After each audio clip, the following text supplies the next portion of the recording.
Hello everyone, welcome to my channel Commerce with Omega. Today we will discuss about demand schedule. It is the topic of chapter demand.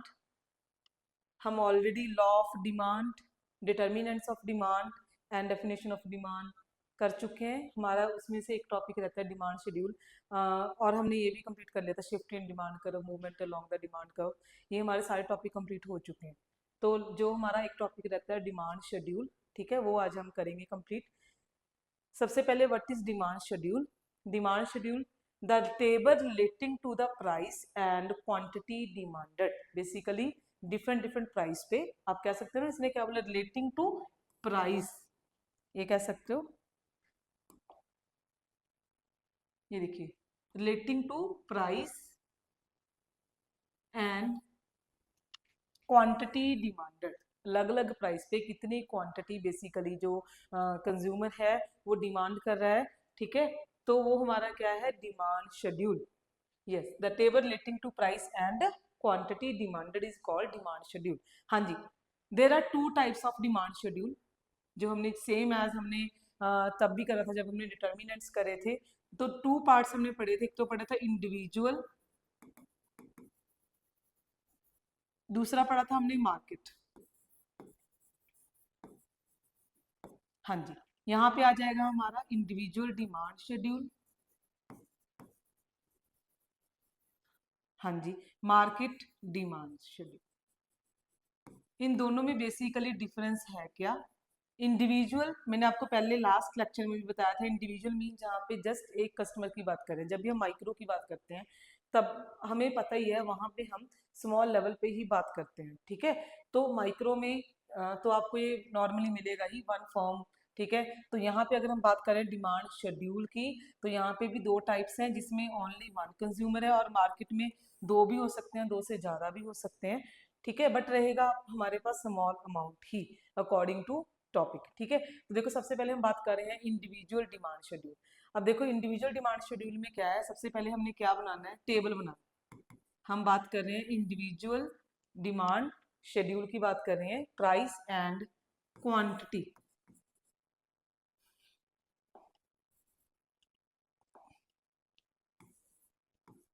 Quantity, ठीक है. सबसे पहले price 1 है, हम demand कर रहे हैं 4 की. प्राइस 2 है, हम डिमांड कर रहे हैं 3 की. हम प्राइस 3 है तो हम डिमांड कर रहे हैं 2 की. जब प्राइस 4 है तो हम डिमांड कर रहे हैं 1 की. अब देखो, हमने क्या पढ़ा था, जब भी हम डिमांड की बात करते हैं तो हमने क्या पढ़ा था, एक जनरल रूल था कि जब भी प्राइस इंक्रीज होता है तो डिमांड जो है वो कम होनी स्टार्ट हो जाती है. तो ये देखिए, जैसे जैसे प्राइस बढ़ रहा है, जब भी प्राइस इंक्रीज होगा, प्राइस इंक्रीज होने से जो डिमांड है वो क्या हो जाती है, कम होनी स्टार्ट हो जाती है. प्राइस जब 1 था तो डिमांड कितनी थी, 4.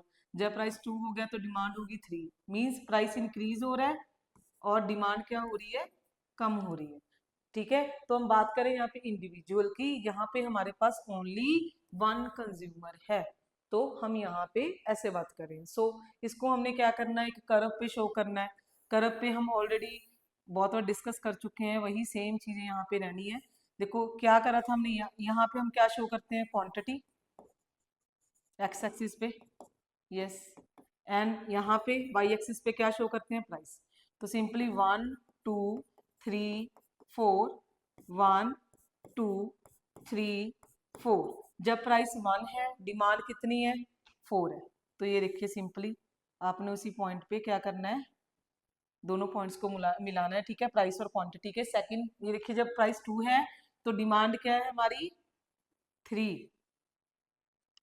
एंड जब हमारे पास प्राइस 3 है तो डिमांड कितनी है, 2.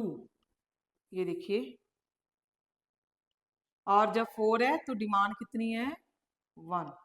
तो ये देखिए, ये सारे पॉइंट्स आप क्या कर सकते हो, मिला सकते हो. मिला के हमारे पास क्या बन जाएगा, डी कर्व बन जाएगा. Means demand curve, demand schedule का कर्व, जब जब हमारे पास जो कंज्यूमर है वो ओनली 1 है. हाँ जी, आई होप आपको क्लियर हो गया होगा. यस, उसके बाद हम डिस्कस करते हैं मार्केट डिमांड शेड्यूल. फर्स्टली ये देख लीजिए, हमने क्या करा, पहले डिमांड शेड्यूल की डेफिनेशन करिए, ठीक है. और डिमांड शेड्यूल की डेफिनेशन हमने क्या पढ़ा कि एक टेबल है जो क्या दिखाता है, रिलेशन दिखाता है किसमें, प्राइस और क्वांटिटी में। सेम एज देखो हमने करा वहाँ पे, इसकी 2 टाइप्स हैं, इंडिविजुअल और मार्केट डिमांड शेड्यूल। तो सबसे पहले हमने इंडिविजुअल को डिस्कस करा, जिसमें हमने प्राइस और क्वांटिटी का टेबल जो है बनाया और इनका रिलेशन दिखाया। अभी जब जब जैसे जैसे प्राइस इंक्रीज हो रहा है, डिमांड जो है वो क्या हो रही है, कम हो रही है। ठीक है, तो यहाँ पे हमने इसको क्या करा, एक कर्व में इसको शो कर दिया। तो आप यहाँ पे भी कर सकते हो सेम एज, ये देखिए पॉइंट्स। ठीक है, हाँ जी, आगे देखिए। यस,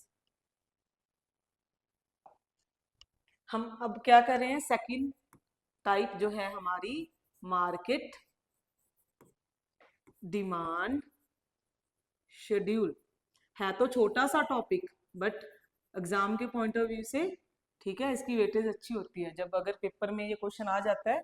ठीक है, हाँ जी, देखिए आगे। अब हम बात करें, यहाँ पे मैंने आपको क्या बोला कि यहाँ पे कंज्यूमर आपको एक नहीं मिलेगा, एक से ज्यादा मिलेगा। तो हम यहाँ पे बात करें क्वांटिटी की, प्राइस एंड क्वांटिटी। तो यहाँ पे कंज्यूमर ए लिख लेते हैं, क्वांटिटी सेम एज यहाँ पे कंज्यूमर क्या हो गया, बी। अब ये देखिए प्राइस क्या है आपका, 1 2 3 4, हमने ऐसे ले लिया। अब यहाँ पे हमने एक तो सेम इंडिविजुअल वाला एक कंसेप्ट रखो, 4 3 2 1।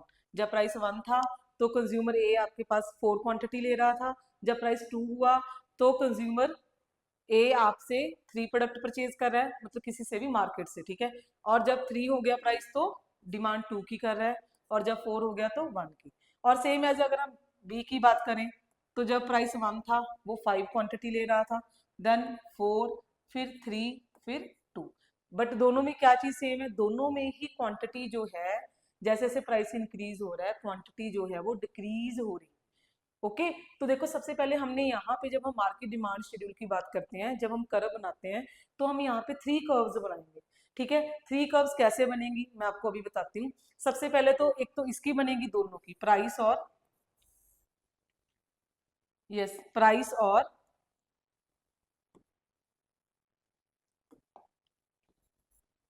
क्वांटिटी ए की। ठीक है, उसके बाद प्राइस और क्वांटिटी बी की। अब थर्ड किसकी बनेगी, जब हम क्या करेंगे, मार्केट डिमांड निकालेंगे, ए प्लस बी, यानी कि दोनों को क्या करेंगे, ऐड। 4 + 5 9, 3 + 4 7, 2 + 3 5 एंड 1 + 2 क्या हो गया, 3। अब तीसरी डायग्राम प्राइस के साथ ये वाली बनेगी। ओके, तो देखते हैं, सबसे पहले हम ड्रॉ करते हैं वही सेम। जब हम बात करें कंज्यूमर ए की, क्वांटिटी, प्राइस, एक्स एक्सिस पे क्वांटिटी और वाई एक्सिस पे प्राइस। हाँ जी, 1 2 3 4, 1 2 3 4। जब प्राइस 1 है तो डिमांड कितनी की कर रहे हैं, 4 की। जब प्राइस 2 है तो डिमांड 3 की। जब 3 है तो 2 की। जब 4 है तो 1 की। ये तो हमारा बन गया सिंपल कंज्यूमर ए का। हाँ जी, यहाँ पे हम लिख भी देते हैं consumer A. Yes, after that हम बात कर रहे हैं कंज्यूमर बी की। यहाँ पे लिख भी देते हैं हम कंज्यूमर बी, क्वांटिटी, यस, 1 2 3 4 5, 1 2 3 4 5। अब ये देखिए कंज्यूमर बी में क्या है, सबसे पहले जब प्राइस 1 है तो वो कितने की डिमांड कर रहा है, 5 की। तो यहाँ पे आ जाएगा आपका। जब प्राइस 2 है तो कितने की डिमांड कर रहा है, 4 की। जब प्राइस 3 है तो कितने की डिमांड कर रहा है, 3 की। जब 4 है तो 2 की। और जब 5 है तो 1 की। 5 का तो हमने लिया नहीं केस, जरूरत नहीं है इसकी तो। ठीक है, ये करने की जरूरत ही नहीं थी, ज्यादा होगा। मैं अगेन दोबारा बना देती हूँ, वेट 2 मिनट। यस, ये देखिए जितना हमारा टेबल पे है उतना ही शो करना था। Yes, quantity, consumer B, price, 1 2 3 4 5, 1 2 3 4 5। जब प्राइस 1 है तो डिमांड 5 की। जब प्राइस 2 है तो 4 की। प्राइस 3 है तो 3। जब प्राइस 4 है तो 2। ये आपके पास क्या बन गया, आपका कर्व डी कर्व। ओके, ये आपका क्या बन गया, यस ये कंज्यूमर बी का प्राइस के साथ, ओके यहां से कह सकते हो।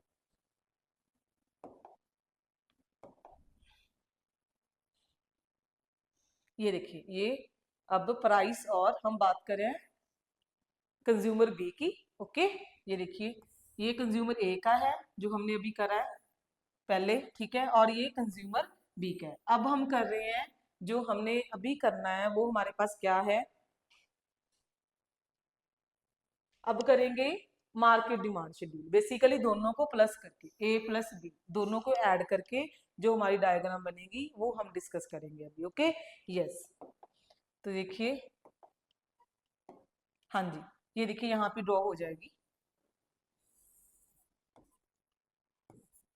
प्राइस हमारे पास क्या है 1 2 3 4, ये हमारा प्राइस है, और ये हमारी क्वांटिटी है 1 1 नहीं करेंगे, 2 2 का डिफरेंस ले लेते हैं, इजी हो जाएगा, 4 6 8 10 एंड 12। हाँ बस बहुत है, सफिशिएंट है इतना अकॉर्डिंग टू क्वेश्चन टेबल, ठीक है, जितने नंबर हैं उसके मुताबिक। हाँ जी, जब प्राइस 1 है तो क्वांटिटी कितनी डिमांड कर रहा है, यस 9, ओके तो ये बन गया। जब 2 है प्राइस तो क्वांटिटी कितनी डिमांड हो रही है 7, तो देखिए ये रहा आपके पास, ये बन गया।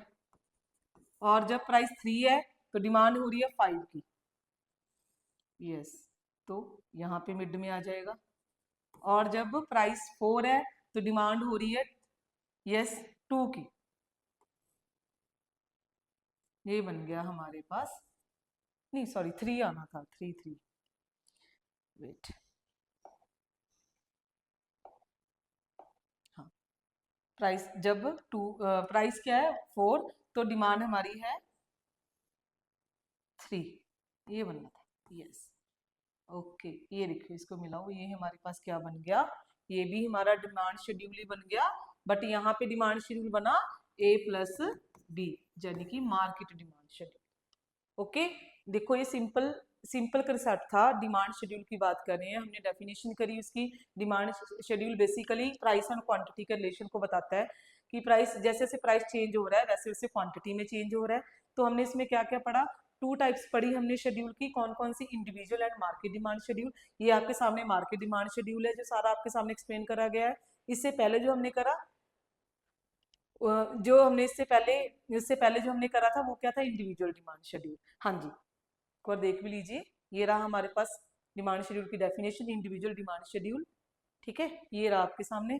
हाँ जी, आई होप आपको ये समझ आ गया होगा। इसके साथ हमारा आज डिमांड जो चैप्टर है वो कंप्लीट हो रहा है, और मैं कोशिश करूंगी अब नेक्स्ट टाइम आपके लिए कुछ 12th क्लास की भी वीडियोस जो हैं वो लेकर आऊँ। और आप ज़्यादा से ज़्यादा हमें मोटिवेट करने के लिए लाइक एंड शेयर जरूर किया करिए, अगर आपको हमारी वीडियो पसंद आ रही है तो उसी अकॉर्डिंग हमें भी एक मोटिवेशन मिलती है, और हम कोशिश करते रहेंगे आपके लिए अच्छा से अच्छा करने की। Thank you, thank you, have a nice day.